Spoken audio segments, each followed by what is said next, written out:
Sorry, this is going to go on for a minute because I just realized it's related to the sign behind me. I wrote pragmatism on the sign behind me today because I was thinking about it. And it's easy for us to say, well, it's this Marxist ideology, it's this other thing over here, it's nihilism, it's this. Here's all the bad ideas that are responsible for where we are today. And you can read Gramsci, and then you can read Foucault, and then you can read Derrida and get to Kimberly Crenshaw and get yourself up to some white fragility and say, look, there's the path. It's this bad collectivist ideology that got us to where we are. And you're not wrong. That is true. That is true. However, I have come to believe that the single biggest threat to Western civilization is pragmatism. It is pragmatism, because pragmatism is what has stopped good people from standing by principle. And that's one of the things that religion teaches. It's one of the things that makes religion, again, I'm saying this as an atheist, it's one of the things that makes religion helpful. People have a sense of right and wrong, and they will stand up to it to the death if they're practicing their religion, right? They will stand in that fire with Abednego, I forget their names, the three. They'll stand in the fire. It's been a long time since I read the Bible. They'll stand in that fire because they know it's right. They know it's right. And I don't think you need religion necessarily to understand the importance of standing up for principle, but very few kind of non-religious philosophies tell you to stand up for principle or give you any reason to stand up for principle. And what they've told you instead is they sneaked in this pragmatism into our culture. And the pragmatism was this.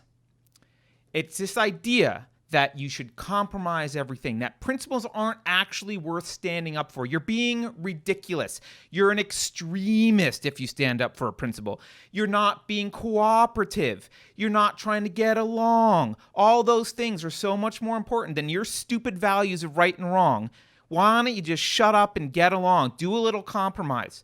And one of my favorite Ayn Rand quotes is in any compromise between food and poison, only death can win. And that is what has been happening. It's not just, yes, we can blame the Marxist ideology. Yes, we can blame all those bad ideologies. But that's not a very empowering analysis. It's not a complete analysis. If we really want a complete analysis, we have to look at something that's empowering and say, what can we do, the non-Marxist people? What can the non-bad ideology people do? What can we change? How did we let this happen? And how we let it happen was we succumbed to pragmatism. That's what we did. And we stopped thinking that standing up for a principle was honorable. We started thinking that standing up for principles made you a crazy weirdo. That you're an outcast, you're an obstructionist, you're just a fanatic. Standing up for principles is the only way to stop the metastasizing, the cancer of Marxist and other bad ideologies infesting the culture. You've got to stand up on principle.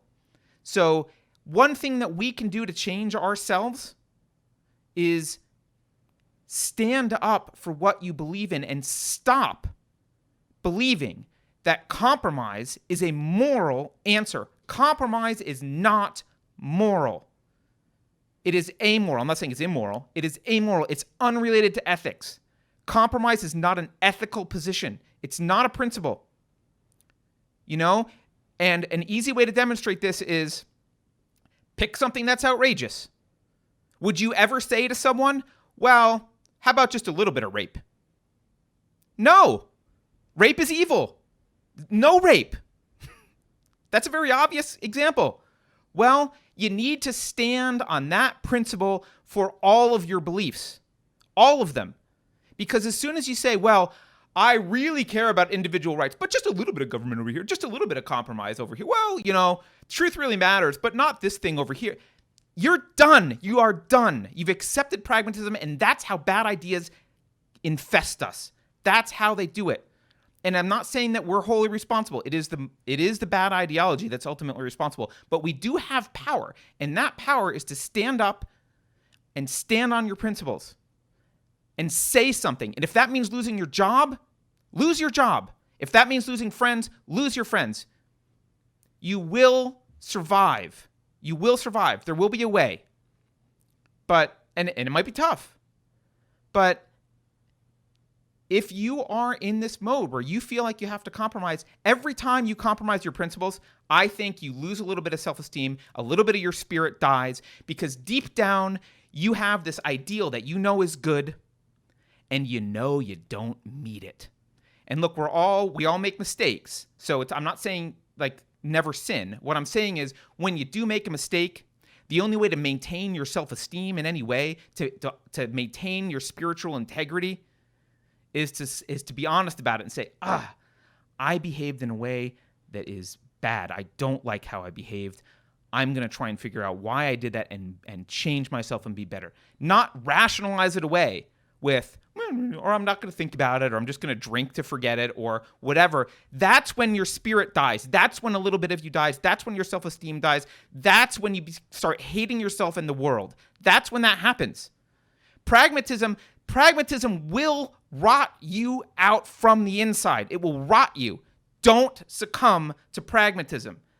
Pragmatism is the evil. Yes, Marxism is evil, but pragmatism is the one that no one pays attention to, and it's the reason that the gates have been open and that this crap has infiltrated our society, and we are where we are today.